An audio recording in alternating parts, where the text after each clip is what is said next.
तो आज हमारे पास रामगढ़ नामी एक गांव की बड़ी दिलचस्प कहानी है। ये एक लड़के राघव की कहानी है जो एक बहुत ही आम मेहनतकश घराने से ताल्लुक रखता है। हमारे पास जो मवाद है वो एक एनिमेटेड कहानी से लिया गया है और ये कहानी एक बहुत ही छोटी सी ख्वाहिश से शुरू होती है, लेकिन एक ऐसे सफर पर खत्म होती है जिसकी किसी को तवक्को नहीं थी। बिल्कुल।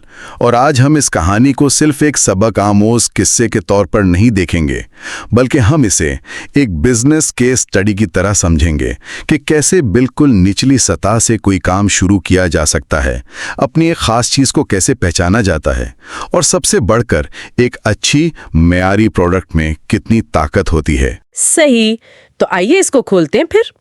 कहानी शुरू होती है राघव से, 11वीं जमात का एक तालिब इल्म जो स्कूल में अपने कुछ कहें अमीर दोस्तों को बोतल वाला आम का जूस पीते हुए देखता है। उसे देखकर उसके दिल में भी शदीद ख्वाहिश पैदा होती है कि काश वो भी ये जूस पी सके। वो घर जाता है और अपने वालिद सुधीर से पैसे मांगता है। उसके वालिद एक दिहाड़ीदार मजदूर हैं। वो साफ कह देते हैं कि भाई उनके पास फजूल खर्ची के लिए पैसे नहीं हैं।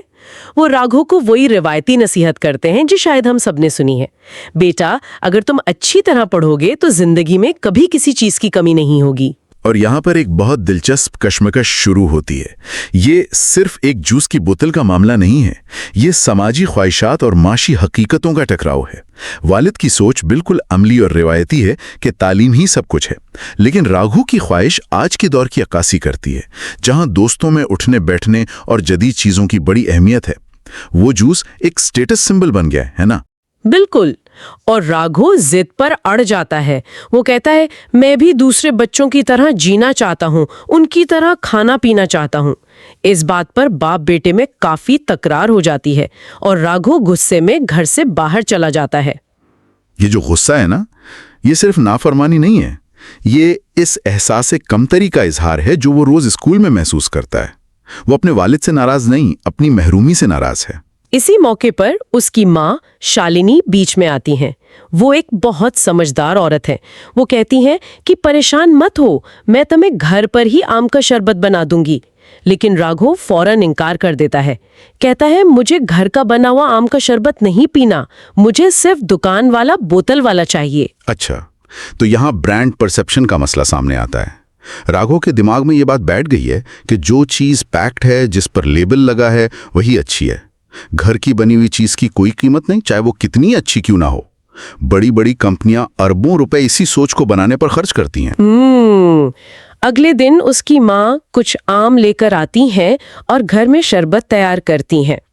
राघव अभी भी पीने से इनकार कर रहा होता है, लेकिन तब उसके वालिद एक बहुत ही अक्लमंदी वाली बात कहते हैं। वो एक तरह का चैलेंज देते हैं। जी। वो कहते हैं अच्छा ठीक है, तुम बस एक घूंट चख लो, अगर तुम्हें ये पसंद ना आया तो मैं खुद तुम्हें दुकान से बोतल वाला आम का शरबत लाकर दूंगा। और यहाँ आकर सारी गेम बदल जाती है। वालिद ने अनजाने में वो काम किया जो बड़ी कंपनियां करोड़ों रुपए खर्च करके करती हैं, जिसे प्रोडक्ट टेस्टिंग या ब्लाइंड टेस्ट कहते हैं। उन्होंने झगड़ा करने के बजाय प्रोडक्ट को खुद बोलने का मौका दिया। उन्होंने एक ऐसा रिस्क लिया जिसमें अगर प्रोडक्ट में दम हुआ तो वो जीत जाएगा। और बिल्कुल यही हुआ। राघव जैसे ही शरबत चखता है उसके तासुरात बदल जाते हैं। उसे वो जूस दुकान वाले से कहीं ज्यादा मजेदार लगता है।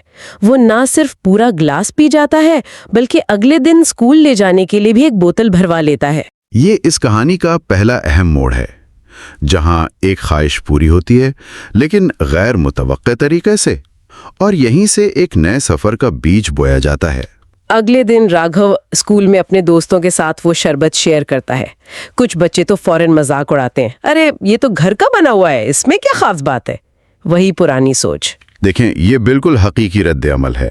मार्केट में जब भी कोई नई चीज आती है तो पहले उसे शक की निगाह से ही देखा जाता है, खास तौर पर अगर वो रिवायती तरीके से बनी हो। लेकिन उसका एक दोस्त सूरत जब उसे चखता है तो हैरान रह जाता है। वो कहता है यार ये तो बहुत ही जबरदस्त है, तुम्हारी माँ ने तो उसे बाजार वाले जूस से भी बेहतर बनाया है।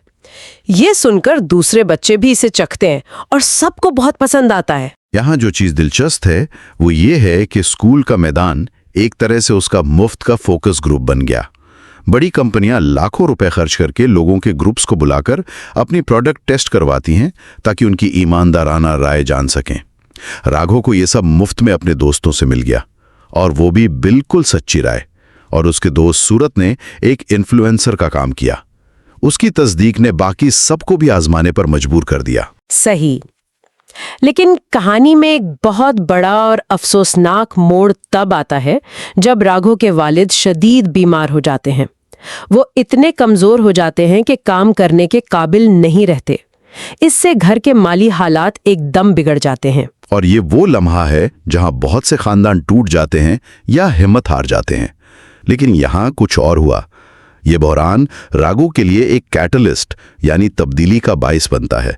अब तक वो सिर्फ एक सारिफ था, एक ख्वाहिश करने वाला।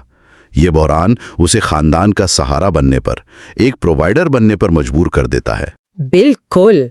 राघव जिम्मेदारी उठाने का फैसला करता है। वो अपनी पढ़ाई के साथ साथ स्कूल के बाद टोकरी में आम लेकर गांव में बेचना शुरू कर देता है, और पहले ही दिन वो 5 किलो आम बेचने में कामयाब हो जाता है। ये एक काबिले तारीफ कदम है, लेकिन बिजनेस के लिहाज से देखें तो ये सबसे बुनियादी सतह का काम है। वो सिर्फ एक कमोडिटी यानी कच्चा माल बेच रहा है। इसमें मुकाबला बहुत ज्यादा है और मुनाफा बहुत कम। वो बस एक और फल फरोश है। आपने बिल्कुल सही कहा, और ये बात जल्द ही वाजे हो जाती है। एक दिन जब वो गांव में आम बेच रहा होता है तो उसे अपना दोस्त सुधीर मिलता है। सुधीर उसे एक ऐसा मशवरा देता है जो उसकी पूरी जिंदगी बदल देता है। वो कहता है, तुम आम क्यों बेच रहे हो? तुम आम का शरबत बनाकर बेचो, इससे ज्यादा मुनाफा होगा। आंटी वैसे भी इतना लजीज शरबत बनाती हैं। ये कहानी का यूरेका यानी मिल गया वाला लम्हा है। ये वैल्यू एडिशन का एक बेहतरीन नमूना है। मतलब कच्चे माल को एक तैयार शुदा प्रोडक्ट में बदलकर उसकी कीमत बढ़ा देना। अगर राघव सिर्फ आम बेचता रहता तो वो हमेशा एक किसान या फेरी वाला ही रहता। शरबत ने उसे एक ब्रांड बनने का मौका दिया। उसके दोस्त ने उसकी यूनिक सेलिंग प्रोपोजिशन यानी वो मुनफरिद खूबी पहचान ली थी जिस पर राघव ने खुद गौर नहीं किया था। लेकिन क्या ये दिलचस्प नहीं कि ये मशवरा किसी बिजनेस एक्सपर्ट से नहीं बल्कि उसके अपने ही एक दोस्त से आया? यही तो सबसे अहम सबक है। छोटे कारोबारों के लिए सबसे कीमती मशवरे अक्सर उनके अपने सारिफीन, दोस्तों या कम्युनिटी से ही आते हैं। आपको बस सुनने वाले कान चाहिए। उसके दोस्त ने उसके प्रोडक्ट का जादू पहले ही देख लिया था। राघव फौरन घर जाकर अपनी माँ को सब कुछ बताता है। अगले दिन वो आमों के साथ साथ एक जग में अपनी माँ का बनाया हुआ शरबत भी लेकर जाता है। वो एक ग्लास 5 रुपए का बेचता है। शुरू में उसे मुश्किलात का सामना करना पड़ता है। कुछ लोग फिर मजाक उड़ाते।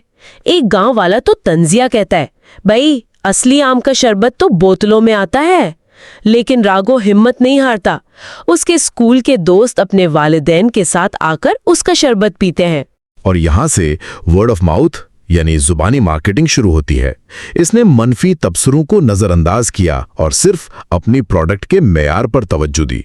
जब आपकी चीज में वाकई दम होता है तो उसे किसी इश्तिहार की जरूरत नहीं पड़ती। इसका जायका ही उसका सबसे बड़ा इश्तिहार था। आहिस्ता आहिस्ता उसकी शोहरत पूरे गांव में फैल जाती है। कारोबार इतना बढ़ जाता है कि उसकी माँ को अपनी मजदूरी छोड़कर पूरा वक्त राघव की मदद करनी पड़ती है। ये एक साइड हसल से फैमिली बिजनेस में तब्दीली है। ये एक बहुत बड़ा कदम है। अब ये सिर्फ राघव का काम नहीं रहा बल्कि पूरे खानदान का मुस्तकबिल इससे वाबस्ता हो गया है। जब राघव के पास कुछ पैसे जमा हो जाते हैं तो वो गांव में ही एक छोटी सी दुकान किराए पर ले लेता है। और फिर एक दिन वही आदमी जिसने उसका मजाक उड़ाया था उसकी दुकान पर आता है और कहता है, बेटा मैंने तुम्हारे शरबत का मजाक उड़ाया था, लेकिन आज अपने बेटे के कहने पर मैंने उसे चखा। वाकई इसके सामने सब कुछ हेच है। ये सोशल प्रूफ की हतमी शक्ल है। उसके प्रोडक्ट ने अपने सबसे बड़े नाक़िद को भी अपना गाहक बना लिया। ये किसी भी अवार्ड से बड़ा सबूत है कि आपकी प्रोडक्ट कामयाब है। जब आपका मुखालिफ आपकी तारीफ करने पर मजबूर हो जाए। उसके बाद उसे अपनी जिंदगी का पहला बड़ा ऑर्डर मिलता है।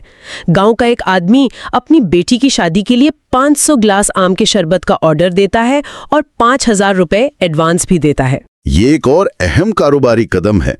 अब वो B2C यानी बिजनेस टू कंज्यूमर से B2B यानी बिजनेस टू बिजनेस की तरफ बढ़ रहा है।